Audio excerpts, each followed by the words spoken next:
Check it. Alif, ba, ta, sa, jim, ha, ho, dal, izal, ro, zai, sin, shim, sod, dod, to,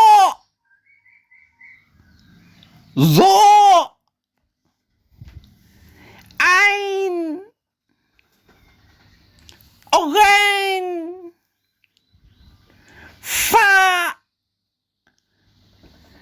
qaf, kaf, lam, mim, nun, waw,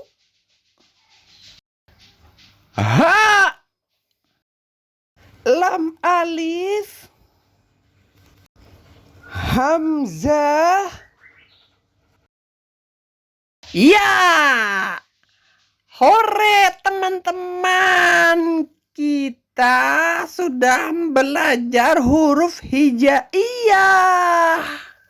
Sampai jumpa lagi di pelajaran selanjutnya. Bye.